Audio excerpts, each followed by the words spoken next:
Malawi Today.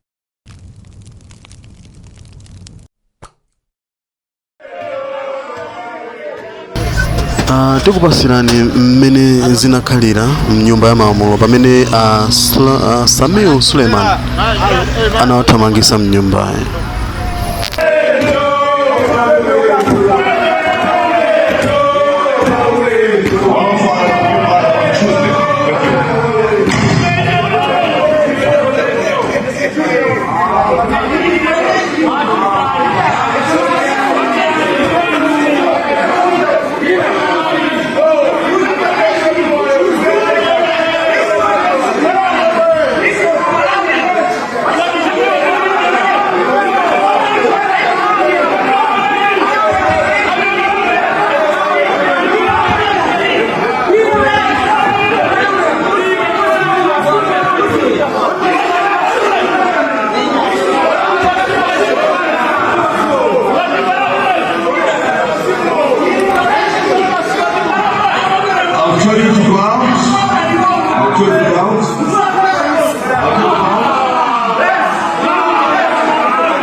I've told you to go out.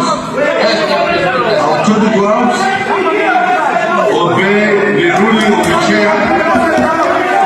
I've told you to go out. I'm adding more days. I'm adding more days.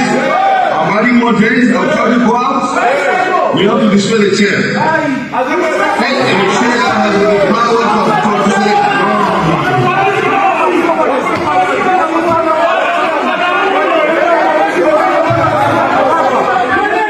Leader of opposition, that's your member. That's your member. Leader of that's your member. Let's try to solve it. Ndipo iwo atawatulutsa nyumbayi analongosola zifukwa zimene iwo anawatulutsira komanso zimene amafuna kuyankhula asanawatulutse.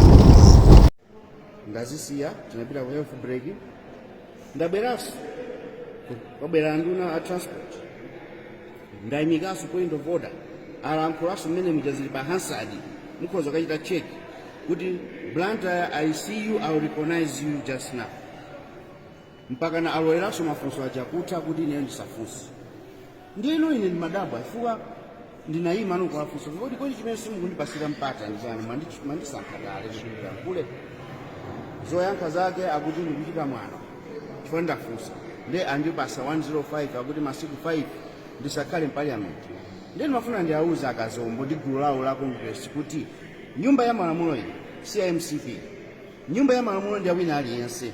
Ine sinabwere kuno kuti ananditumiza ndichakwera kapena kazombo iya.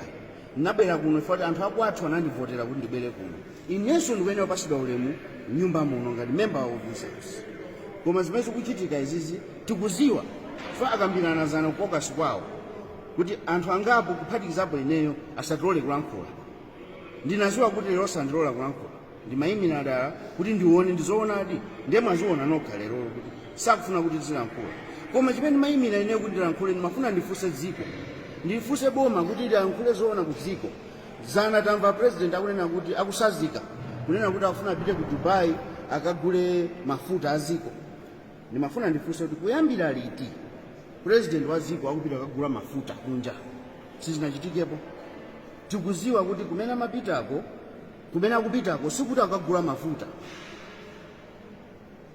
sikuti akagula mafuta koma akukaona zinthu zawo kumene kuti kuzoti agula manyumba ambirimbiri ku Dubai akuyendera zimenezi.